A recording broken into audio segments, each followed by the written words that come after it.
പരിശുദ്ധതയുടെ പറുദീസയിലേക്ക് സ്വാഗതം. ഇന്ന് നമ്മൾ പരിചയപ്പെടുന്നത് ദേവദാസൻ റവറൻ ഫാദർ ആൻ്റണി തച്ചുപറമ്പിലിനെയാണ്. അദ്ദേഹം 1894 ഡിസംബർ 8 ചാലക്കുടിക്കടുത്തുള്ള കൊട്ടാറ്റ് തേവർപറമ്പ് കുടുംബത്തിൽ പൗലോസിൻ്റെയും റോസയുടെയും മകനായിട്ട് ജനിച്ചു. ചാലക്കുടി ഗവൺമെൻറ് ഹൈസ്കൂളിൽ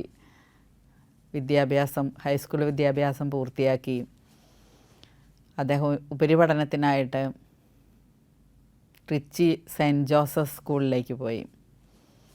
അവിടെ നിന്ന് അദ്ദേഹം വൈദിക ജീവിതത്തിലേക്ക് പരിശീലന ജീവിതത്തിലേക്ക് കടക്കുകയും പിന്നീട് തൃശ്ശൂർ മേരിമാത മേജർ സെമിനാരിയിൽ നിന്ന് പഠനം പൂർത്തിയാക്കി 1924 വൈദികനായി അഭിഷേകം ചെയ്യപ്പെട്ടു.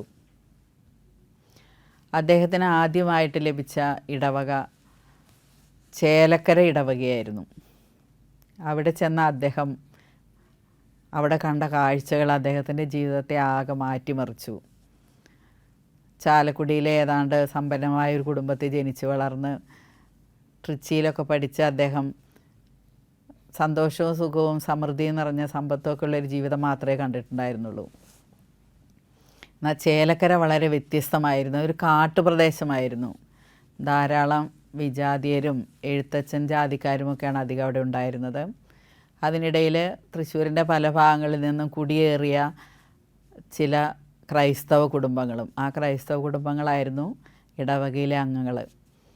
അവർക്ക് ആവശ്യത്തിന് ഭക്ഷണമില്ല, ശുദ്ധജലമില്ല, വസ്ത്രമില്ല, പണമില്ല, അങ്ങനെ എല്ലാ ഇല്ലായ്മകൾ, പഠിക്കാൻ സ്കൂളില്ല, ചികിത്സിക്കാൻ ഹോസ്പിറ്റലില്ല, അങ്ങനെ എല്ലാ ഇല്ലായ്മകളുടെയും നടുവിൽ കഴിയുന്ന ഒരു ജനത്തിൻ്റെ നടുവിലേക്കാണ് ഈ പട്ടം കിട്ടി വികാരിയായിട്ട് ആൻ്റണി അച്ഛൻ എത്തിച്ചേർന്നത്. അത് അദ്ദേഹത്തിൻ്റെ ജീവിതത്തെ ആകെ മാറ്റിമറിക്കുകയാണ്.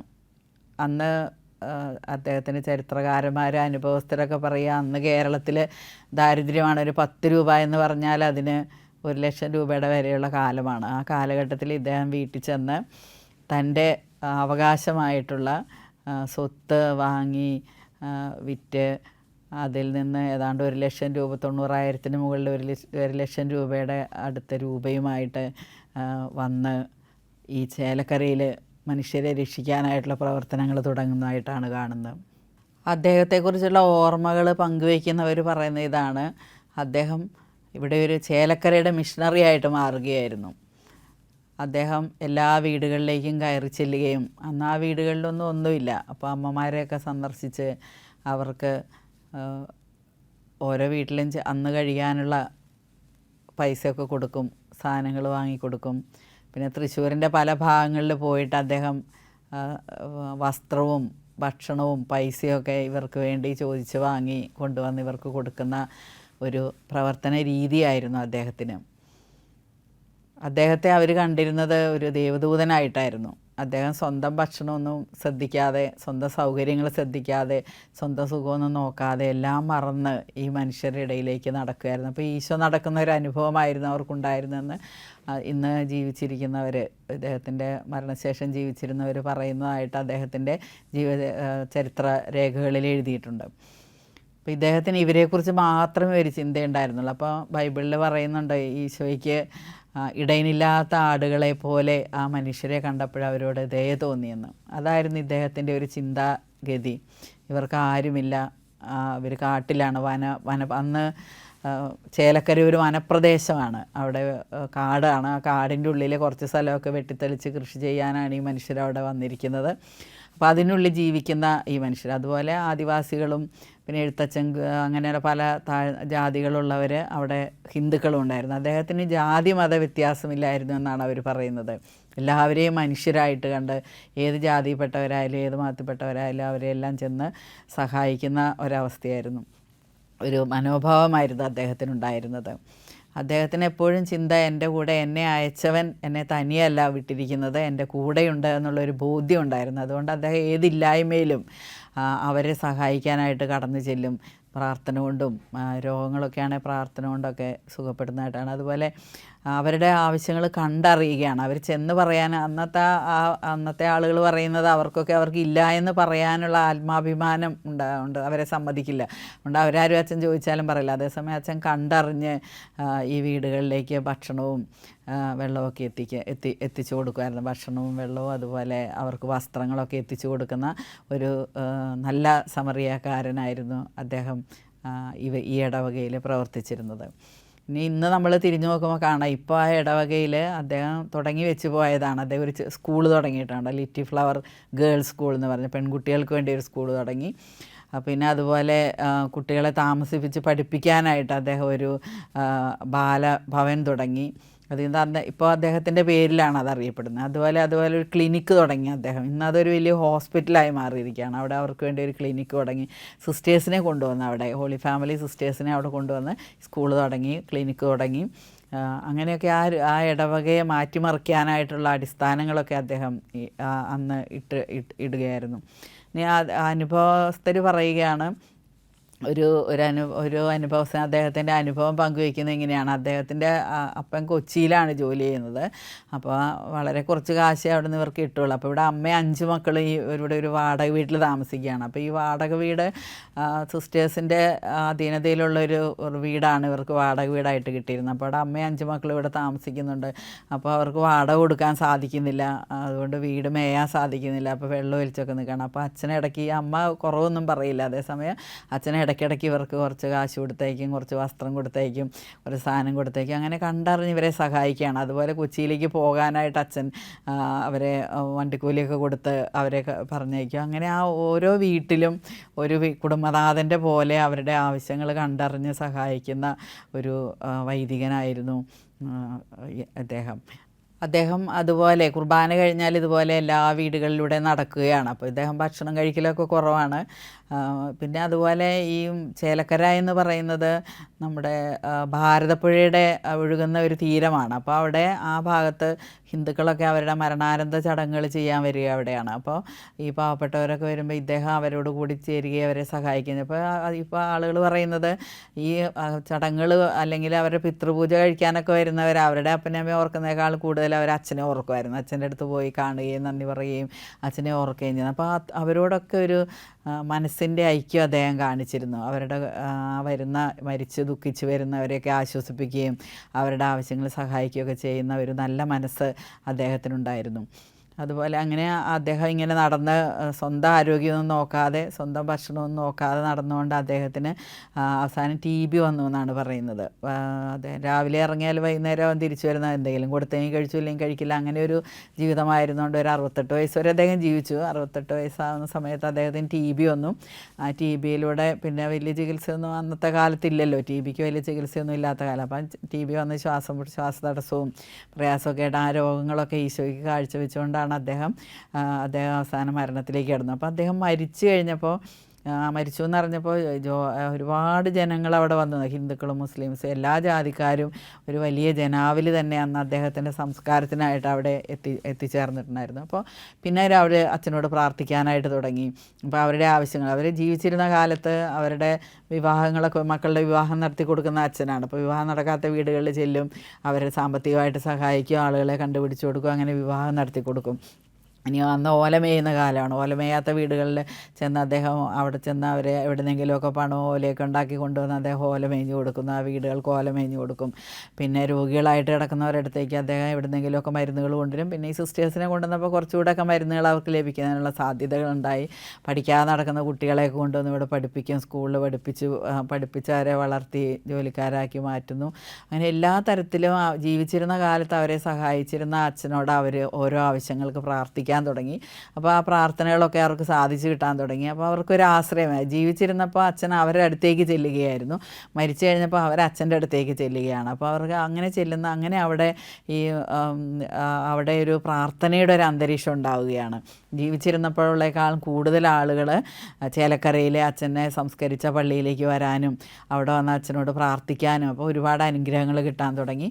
അങ്ങനെയാണ് വിശുദ്ധനാണെന്നുള്ളൊരു ചിന്ത ഈ മനുഷ്യരുടെ ഇടയിലൊക്കെ ഒക്കെ പ്രത്യേകിച്ച് ഏലക്കരയിൽ വന്നു. പിന്നെ അത് തൃശ്ശൂരിലേക്ക് വ്യാപിച്ചു. അങ്ങനെ അത് സഭ ഏറ്റെടുക്കുകയും അങ്ങനെ 2009 അദ്ദേഹത്തെ ദൈവദാസനായിട്ട് പ്രഖ്യാപിക്കുകയും ചെയ്തു. അപ്പോൾ ദൈവദാസനെ പ്രഖ്യാപിച്ച് കഴിയുമ്പോൾ വിശുദ്ധിയുടെ ഓരോ സ്റ്റെപ്പുകൾ മുന്നേറുകയാണ് അദ്ദേഹത്തിൻ്റെ. നമ്മളിപ്പോൾ തിരിഞ്ഞു നോക്കുമ്പോൾ നമുക്ക് കാണാം ഇദ്ദേഹം സമ്പന്നമായ ഈശോ ചെയ്ത അതേ ഒരു ജീവിത ശൈലിയാണ് അദ്ദേഹത്തിൽ കാണുന്നത്. സമ്പന്നനായിരുന്നിട്ടും ദൈവത്തോടുള്ള സമാനത നിലനിർത്തേണ്ട കാര്യമായി പരിഗണിക്കാതെ മനുഷ്യനായി ദാസൻ്റെ വേഷം സ്വീകരിച്ച് മനുഷ്യനായി അവതരിച്ച് കുരിശുമരണത്തോളം കീഴ്വഴങ്ങിയെന്ന് പറയുന്ന ഈശോയുടെ ജീവിതമാണ് അദ്ദേഹത്തെ ഇങ്ങനെയൊക്കെ ചെയ്യാനായിട്ട് പ്രേരിപ്പിച്ചത്. അപ്പോൾ അദ്ദേഹത്തിന് നോക്കിയാൽ അദ്ദേഹത്തിന് സമ്പത്തുണ്ടായിരുന്നു, പഠിപ്പുണ്ടായിരുന്നു, നല്ല സുഖമായിട്ട് ജീവിക്കാനുള്ള എല്ലാ സാഹചര്യങ്ങളും ഉണ്ടായിരുന്നു. ഏതെങ്കിലും ഒരു ഇനി അച്ഛനാവണമെന്ന് വെച്ചാൽ തന്നെ അച്ഛനായിട്ട് ഏതെങ്കിലുമൊക്കെ പള്ളികളിൽ നന്നായി സുഖമായിട്ട്, അന്നത്തെ കാലത്തൊന്നും ഇത്ര ട്രാൻസ്ഫറൊന്നും ഉള്ള കാലമല്ല. അപ്പോൾ ഏതെങ്കിലുമൊക്കെ നല്ല ഇടവകളിൽ ഒരു നല്ല അച്ഛനായിട്ട് ജീവിച്ച് മരിച്ചാൽ മതിയായിരുന്നു. പക്ഷേ അദ്ദേഹം ദൈവത്തിൻ്റെ ആ വിളി കേൾക്കുകയാണ്, ഈശോയെ പോലെ ആകാനുള്ള ഒരു വിളി, ഈശോയാകാനുള്ള ഒരു വിളി. അപ്പോൾ ഈ മനുഷ്യരുടെ നിലവിളി, കരയുന്ന ഇല്ലായ്മയുടെ ആ കാട്ടിൽ ഭീകരതയിൽ ഇല്ലായ്മയിലും ദാരിദ്ര്യത്തിലും ജീവിക്കുന്ന ആ മനുഷ്യരെ കണ്ടപ്പോൾ ഉണ്ടായ അദ്ദേഹത്തിൻ്റെ മനസ്സിൻ്റെ അലിവ്, ആ അലിവ് അദ്ദേഹം ഈശോയെ പോലെ തൻ്റെ ജീവിതം പൂർണ്ണമായിട്ട് അവർക്ക് കൊടുത്തു. അവർക്ക് എന്താണ് മറ്റുള്ളവരുള്ള സ്നേഹത്തിലെ ഏറ്റവും വലിയ സ്നേഹം ഇതാണെന്നാണ് പറയുന്നത്. തന്നെ ബലിയായിട്ട് കൊടുക്കുകയാണ്. അദ്ദേഹം തനിക്കുള്ളതെല്ലാം കൊടുത്തു, സ്വത്ത് മുഴുവൻ വാങ്ങിച്ചുകൊണ്ട് കൊടുത്തു. അതേസമയം തന്നെ അദ്ദേഹം ബലിയായിട്ട് കൊടുത്തു. അതുകൊണ്ടാണ് അദ്ദേഹം രോഗിയായിട്ട് അവസാനം അവർക്ക് വേണ്ടി മരിക്കുക. വാസ്തവം പറഞ്ഞാൽ അതൊരു നമ്മൾക്കൊരു വൈറ്റ് മാർട്ടിടം എന്ന് വിളിക്കാം. രക്തസാക്ഷി, വൈറ്റ് മാർട്ടിടം, വെളുത്ത രക്തസാക്ഷിത്വം. ജീവിതത്തിലൂടെ നമ്മളൊരു രക്തസാക്ഷിയായിട്ട് മാറുകയാണ്. ജീവിതം മുഴുവനായിട്ട് അവർക്ക് അദ്ദേഹത്തെ പലരും കമ്പയർ ചെയ്യുന്ന ഒരു മെഴുതിരി കത്തിത്തീരുന്നത് പോലെയാണ്. ആ ചേലക്കരയിലെ ഇടവകയിലെ ജനങ്ങൾക്ക് വേണ്ടി, ആ കാട്ടിലെ എല്ലാ ജാതി നാനാജാത മതസ്ഥർക്ക് വേണ്ടി അദ്ദേഹം കത്തിത്തീരുകയാണ്. ഉള്ളത് എല്ലാവർക്കും ഊറ്റി കൊടുക്കുകയാണ്. അവരെ വളർത്താൻ വേണ്ടി യാത്ര ചെയ്യുന്നു, കളക്ട് ചെയ്യുന്നു, കൊണ്ടുവരുന്നു, കൊടുക്കുന്നു. അങ്ങനെ അദ്ദേഹം ചേലക്കരയുടെ മിഷണറി ആയിട്ട് മാറുകയാണ്. അപ്പോൾ ആ ജനത്തിന് വേണ്ടി കത്തിത്തീർന്ന ഒരു ജീവിതം. ഇദ്ദേഹം നമ്മളെ വിളിക്കുകയാണ്. ഇന്ന് നമ്മുടെ ചുറ്റുവട്ടത്തും ആ മനുഷ്യരൊക്കെ ഇന്നും വേദനയിലും ദുഃഖത്തിലും ദാരിദ്ര്യത്തിലും കഷ്ടപ്പാടിലൊക്കെ കഴിയുന്നുണ്ട്. അപ്പോൾ അവരിലേക്ക് നമുക്കുള്ളത് പങ്കുവയ്ക്കാനായിട്ട് ഈശോ പറഞ്ഞ അതാണല്ലോ, രണ്ടുടുപ്പ് നമുക്കുള്ളത് മറ്റുള്ളവരുമായിട്ട് പങ്കുവയ്ക്കുക. അപ്പോൾ അഭയവനാൻ പറഞ്ഞ പോലെ രണ്ടുടുപ്പുള്ളവന് ഒന്ന് മറ്റുള്ളവർക്ക് കൊടുക്കുന്ന ഒരവസ്ഥ. അപ്പോൾ ഇദ്ദേഹം രണ്ടുടുപ്പ് ഉള്ളത് മുഴുവനും കൊടുക്കും, ജീവിതം മുഴുവനും ചോർത്തിക്കളയുന്ന ഒരവസ്ഥയാണ്. അപ്പം നമ്മളെ അദ്ദേഹം ക്ഷണിക്കുകയാണ്. അദ്ദേഹം ക്ഷണിക്കുന്നു നമ്മുടെ ജീവിതത്തിലെ ഉള്ളതിൽ നിന്ന് മറ്റുള്ളവരുമായിട്ട് പങ്കുവെച്ച് അവരെ വളർത്താൻ, ഉയർത്താൻ, അവരെ ദൈവമക്കളാക്കി മാറ്റാൻ, അവരുടെ ജീവിതത്തിൽ സന്തോഷവും സമാധാനവും സംതൃപ്തി ഉണ്ടാക്കാനായിട്ട് അദ്ദേഹം നമ്മളെ ക്ഷണിക്കുകയാണ്. അത് അങ്ങനെ അദ്ദേഹത്തിൻ്റെ മാധ്യസ്ഥത നമുക്കിന്ന് സ്വർഗത്തിൽ ലഭിക്കുന്നു. തച്ചുപറമ്പിൽ ആൻ്റണി അച്ഛൻ ഈ ചേലക്കരയിൽ പ്രവർത്തിച്ചിരുന്ന കാലഘട്ടം 1950കളൊക്കെയാണല്ലോ, 40, 50, 60ലേക്കാണ് അദ്ദേഹം ചെയ്യുന്നത്. ആ കാലഘട്ടത്തെക്കുറിച്ച് പറയുന്നത് കേരളത്തിൽ അന്ന് ഈ മലമ്പ്രദേശങ്ങളിൽ പ്രത്യേകിച്ചും മലമ്പനിയും വസൂരിയുള്ള കാലമായിരുന്നു. അപ്പോൾ ഇദ്ദേഹം അവിടെയുള്ള അധികം ഹിന്ദുക്കളാണ് ആ ഭാഗത്തൊക്കെ ഉണ്ടായിരുന്നത്. അപ്പോൾ അവർ മലമ്പനി വന്നാൽ, വസൂരി വന്നാൽ ചെയ്യുക, ഈ വ്യക്തിയെ അവിടെ കൊണ്ടുപോയി ഏതെങ്കിലും ഒഴിഞ്ഞ കാടിൻ്റെ മൂലകളിൽ ഉപേക്ഷിക്കുകയാണ് ചെയ്യുക. അപ്പോൾ അവരവിടെ കിടന്ന് മരിച്ചു പോകും. കാരണം ഇത് പകരുന്ന രോഗമാണ്, അതിന് മരുന്നൊന്നും കണ്ടുപിടിച്ചിട്ടില്ല എന്നാണ് അവരുടെ വിശ്വാസം. അതുകൊണ്ട് അവരവിടെ കൊണ്ടുപോയിട്ട് പോകാം.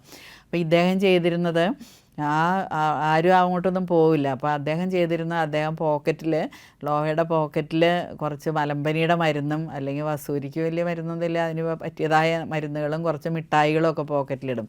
അതിട്ടിട്ട് പിന്നെ കുറച്ച് പ്രാർത്ഥിക്കുന്ന കാശുരൂപങ്ങളൊക്കെ ഇടും. അതൊക്കെ ആയിട്ട് അദ്ദേഹം ഈ ഉപേക്ഷിക്കപ്പെട്ട ആ മനുഷ്യർ കിടക്കുന്ന മലഞ്ചെരുവുകൾ, കാടുകളിലേക്കൊക്കെ ഇദ്ദേഹം ഒറ്റയ്ക്ക് ചെല്ലുമായിരുന്നു. അദ്ദേഹം ഈ മരുന്ന് കൊടുക്കും അവർക്ക്.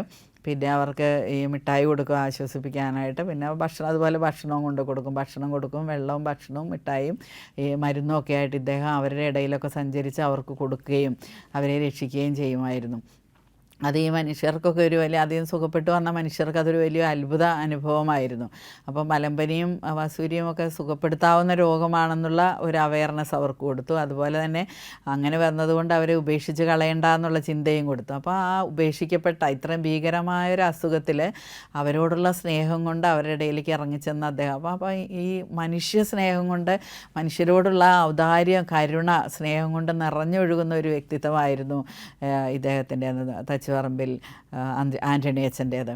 ആ കവിഞ്ഞൊഴുകലാണ് അദ്ദേഹത്തിൻ്റെ മിഷൻ പ്രവർത്തനമായിട്ട് ഈ ചേലക്കരയിലൂടെ ഒഴുകിയത്. ഇന്ന് ചേലക്കര നല്ല സമ്പന്നമായൊരു സ്ഥലമായിട്ട് മാറിയിരിക്കും. പരിഷ്കൃതമാണ്, സമ്പന്നമാണ്. അവിടെ സ്കൂളുണ്ട്, ഹോസ്പിറ്റലുണ്ട്, എല്ലാത്തരം സൗകര്യങ്ങളുമുള്ള വളരെ മോഡേണായിട്ടുള്ളൊരു നഗരമായിട്ട് ഈ ചേലക്കര മാറി. അതുപോലെ ചേലക്കരയുടെ ചുറ്റുവട്ടത്തുള്ള പ്രദേശങ്ങളിലും ഇദ്ദേഹം എത്തിയിരുന്നു പറയും. ചുറ്റുവട്ടത്തുള്ള മറ്റ് പ്രദേശങ്ങൾ ഇപ്പോൾ അവിടെയൊക്കെ ഡെവലപ്ഡായി. ഇപ്പോൾ അത് നാടായി മാറി. നല്ല നമ്മൾ പരിഷ്കാരമുള്ള സാംസ്കാരിക കേന്ദ്രങ്ങളായിട്ടൊക്കെ ആ സ്ഥലങ്ങളൊക്കെ മാറിയിരിക്കുകയാണ്. അപ്പോൾ അദ്ദേഹം ആ കാടുകളിലൂടെയൊക്കെ നടന്ന് ചെയ്ത ആ സേവനങ്ങളെ ഇന്ന് ഫലമണിഞ്ഞ് മനുഷ്യരുടെ മനസ്സിൽ സന്തോഷമായി, സംതൃപ്തിയായി, ആദരവ്. പിന്നെ അന്ന് അദ്ദേഹം ഇങ്ങനെ മലമ്പനിയുള്ളവരെയൊക്കെ പോയി കണ്ട് രോഗം മരുന്നൊക്കെ കൊടുത്ത് അവരെ സുഖപ്പെടുത്തി നടക്കുമ്പോൾ അന്ന് അധികം ക്രിസ്ത്യാനികൾ അവിടെ ഇല്ലയെന്ന് പറഞ്ഞു. അപ്പോൾ ഈശോമിശിഹായെ സ്തുതിയായിരിക്കട്ടെ എന്നൊന്നും അവർക്ക് പറയാനറിയില്ല. അപ്പോൾ ഹിന്ദുക്കളൊക്കെ അദ്ദേഹത്തിൻ്റെ അടുത്ത് വന്ന് കൈകൂപ്പി നമസ്കാരം പറഞ്ഞ് അദ്ദേഹം പോകുന്നത് കാണുമ്പോൾ ദൈവദൂതൻ പോകുന്ന പോലെ ആദരിക്കുമായിരുന്നു എന്ന് പറയുന്നു. അപ്പോൾ ഇതാണ് യഥാർത്ഥത്തിൽ ഈശോ നമ്മളിൽ നിന്ന് പ്രതീക്ഷിക്കുന്ന ഒരു ജീവിതം. നമ്മുടെ ജീവിതം കൊണ്ട് നമ്മുടെ ചുറ്റുവട്ടത്തിലുള്ള മനുഷ്യർക്ക് എന്തൊക്കെ സഹായം ചെയ്യാൻ സാധിക്കും. അവരുടെ ഇല്ലായ്മ വല്ലായ്മകൾ കാണാൻ നമ്മുടെ കണ്ണ് തുറക്കാം. അവരുടെ ദുഃഖങ്ങളിലെ വേദനകളിലേക്ക് നമുക്ക് കടന്നു ചെല്ലാം. എങ്ങനെ അവരെ സഹായിക്കാനായിട്ട് ഇപ്പോൾ ഇദ്ദേഹം ചെയ്തത് സ്വന്തം വീട്ടിലുള്ള സമ്പത്ത് കൊണ്ടൊന്നും പോരാതെ നാട് മുഴുവനും നടന്ന് അദ്ദേഹം അവർക്ക് വേണ്ടി പണവും വസ്ത്രവും മരുന്നും ഒക്കെ ശേഖരിച്ചു കൊണ്ടുവന്ന് ഇവർക്ക് കൊടുക്കുന്ന ഒരു നല്ല മനസ്സ് അദ്ദേഹത്തിനുണ്ടായിരുന്നു. അപ്പോൾ നമുക്കൊരു പ്രചോദനമാകട്ടെ നമ്മുടെ ചുറ്റുവട്ടങ്ങളെ കുറച്ചുകൂടെ വെളിച്ചമുള്ളതാക്കാൻ, കുറച്ചുകൂടെ സന്തോഷമുള്ളതാക്കാൻ, കുറച്ചുകൂടെ സമാധാനമുള്ളതാക്കാൻ, നമ്മളെ കണ്ണുകളെ നമുക്ക് മറ്റുള്ളവരിലേക്ക് തുറക്കാനായിട്ട്. അദ്ദേഹം സ്വന്തം കാര്യം കണ്ടേയില്ല. അതുകൊണ്ടാണ് അദ്ദേഹത്തിന് അസുഖം വന്നാൽ അദ്ദേഹം ശ്രദ്ധിച്ചേയില്ല. TB ഒന്നും ശ്രദ്ധിക്കുന്നില്ല. അപ്പോൾ അദ്ദേഹത്തിൻ്റെ കണ്ണുകൾ ഇപ്പോഴും മറ്റുള്ളവരിലേക്ക് തുറന്നിരിക്കുകയായിരുന്നു. ഈശോയുടെ കണ്ണും അങ്ങനെ തന്നെയായിരുന്നു. ഈശോ സ്വന്തം ഭക്ഷണം ഉണ്ടോയെന്നോ വെള്ളം കുടിച്ചോന്നോ നോക്കുന്നില്ല. അദ്ദേഹം വന്നവരെ പ്രസംഗം കേൾക്കാൻ വന്നവർക്ക് ഭക്ഷണമില്ല എന്ന് കണ്ടപ്പോൾ ഈശോ അവിടെ കണ്ണു തുറക്കുകയാണ്. ഈശോ ശിഷ്യന്മാരോട് പറയുന്നതായിട്ട് നമ്മൾ കാണുന്നുണ്ട്. ലൂക്ക 9:10-17 വരെയുള്ള വാക്യങ്ങൾ നമ്മൾ കാണുന്നുണ്ട്. ഈശോ പ്രസംഗമൊക്കെ കഴിഞ്ഞപ്പോൾ ഇവർക്കൊക്കെ വിശക്കുണ്ട്, അവർക്ക് നിങ്ങൾ ഭക്ഷണം കൊടുക്കണം എന്നാണ് അവരോട് ആവശ്യപ്പെടുന്നത്. അപ്പോൾ ശിഷ്യന്മാർ പറയും, ഇവിടെ ഭക്ഷണമൊന്നുമില്ല, അവരൊക്കെ എവിടെയെങ്കിലും പോയി വാങ്ങി കഴിച്ചോട്ടെ, നമ്മുടെ കയ്യിലാകെ 5 അപ്പവും 2 മീനേ ഉള്ളൂ എന്നാണ് ശിഷ്യന്മാർ പറയുന്നത്.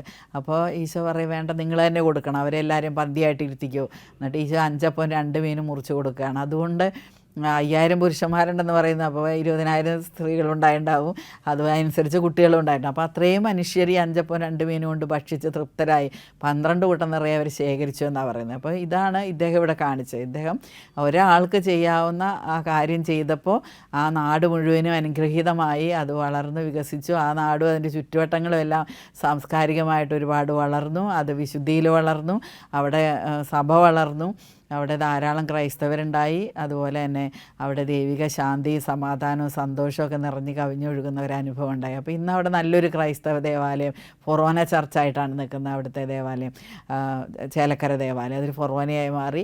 അതുപോലെ അവിടുത്തെ ഹോസ്പിറ്റൽ വലുതായി, വലിയൊരു ഹോസ്പിറ്റൽ മെഡിക്കൽ സെൻ്ററായിട്ട് അത് മാറിയിരിക്കുന്നു. സ്കൂൾ വലുതായി, അവിടുത്തെ ബാലഭവൻ വലുതായി. എല്ലാം ഇന്നവിടെ നന്മയുടെ ഫലങ്ങളായിട്ട് അവിടെ നിൽക്കുകയാണ്. അദ്ദേഹത്തെ പറഞ്ഞപ്പോൾ നമുക്കും ഇതുപോലെ നമ്മുടെ കൊച്ചു ജീവിതം കൊണ്ട് എന്തെങ്കിലുമൊക്കെ മറ്റുള്ളവർക്ക് വേണ്ടി ചെയ്തുകൊണ്ട് അവരെ വളർത്താൻ, ഉയർത്താൻ, അവരെ ഈശോയിലേക്ക് ആക്കാൻ ദൈവം അവരെ കൊണ്ട് കണ്ട ഒരു സ്വപ്നം, ദൈവം നമ്മളെ കൊണ്ട് കണ്ട ഒരു സ്വപ്നം, നാം ചെയ്യാൻ വേണ്ടി ദൈവം മുൻകൂട്ടി ഒരുക്കിയ സൽപ്രവൃത്തികൾക്കായിട്ട് സൃഷ്ടിക്കപ്പെട്ടവരാണ് ഓരോ മനുഷ്യരുമെന്നാണ് നമ്മൾ കാണുന്ന ഈ ഓരോ വിശുദ്ധരും പറയുന്നത്. അപ്പോൾ അവർക്ക് ആദിയിലേ ദൈവം കൊടുത്തൊരു ദൗത്യമുണ്ടായിരുന്നു, ഇദ്ദേഹത്തിന് കൊടുത്ത് ഈ ചേലക്കരയെ ഉണർത്തുക, വളർത്തുക എന്നുള്ളത്. അതുപോലെ നമുക്ക് ഓരോരുത്തർക്കും ദൈവം തന്നിട്ടുള്ളൊരു ദൗത്യമുണ്ട്. ദൈവം നമ്മളെ സൃഷ്ടിക്കുമ്പോൾ കണ്ട ഒരു മനോഹരമായ സ്വപ്നം, ഒരു ദൗത്യം. ആ ദൗത്യം നിർവഹിക്കാനായിട്ട് നമുക്ക് ഇവരുടെ ജീവിതം പ്രചോദനമാകട്ടെ. പ്രത്യേകിച്ചും ഈ തച്ചുപറമ്പിൽ ആൻ്റണി അച്ഛൻ്റെ ജീവിതം നമുക്കതിനൊരു പ്രചോദനമാകട്ടെ.